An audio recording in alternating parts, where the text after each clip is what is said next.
So, one interesting thing I've been musing on a little bit was in Washington State. I know there's a town called Stanwood, Washington, and I think there were a couple of others.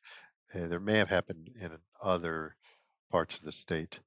A case was filed, a legal challenge was filed, I think by somebody out of state, more as a challenge to the legal mechanism to uh, as a FOIA request to get the recordings from flock cameras. Those are the cameras that read license plates and these sorts of things uh, on the grounds of the Freedom of Information Act grounds. Uh, and the judge, I think, initially had ruled in their favor that that was allowed.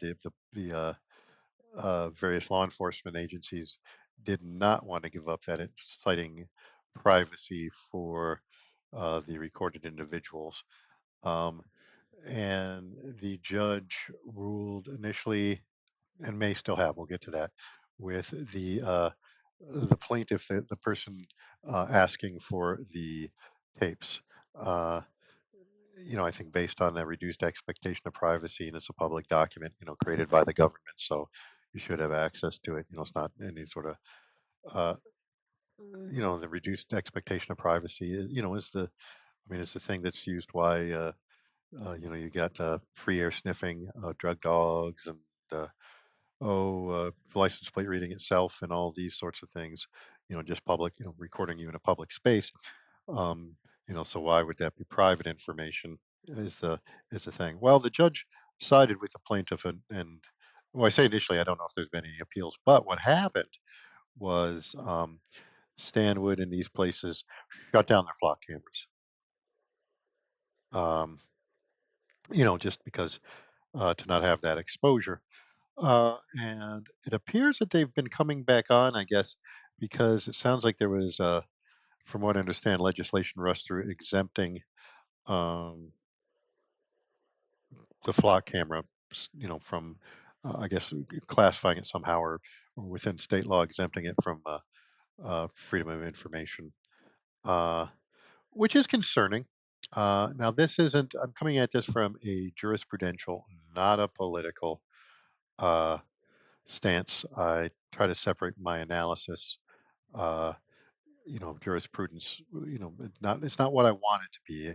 It's how the laws work, and how they the interaction of the laws, with one another. Are they self-consistent?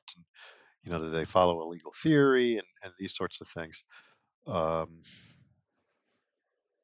so it's one I haven't teased all the way apart, and I have not read the case yet.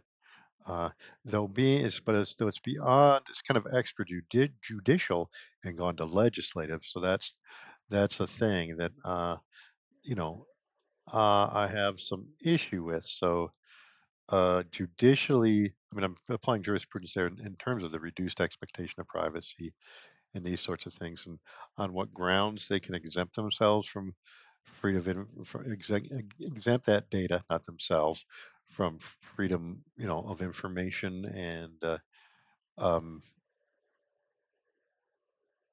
I don't, have to read a little bit more about it. Compelling public interest, or who knows. I do have some misgivings right offhand. It does seem a little bit. Uh, just will just make a lot of end run the concept, to end run it. So that does concern me a little bit, but is something I need to look more carefully at. But it is I do think it'll be an interesting thing to look at. Um, yeah.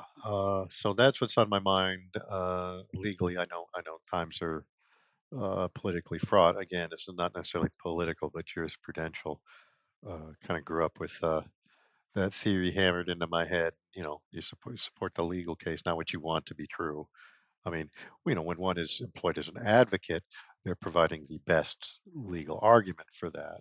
Uh, but that can be done without being attached to the argument themselves. In fact, there really should be um, an impartiality there in your advocate. Uh, At some point you might just want to, and then there's just legal counsel. It's like, hey, man, you know, these are your legal options. Um, this is how the law works. Which is, fascinating. It's really a fascinating study. I think it gets some short shrift. Uh, yeah, so that's been on my mind. So that's what I'm musing about. But without enough information, I think the musing is a little.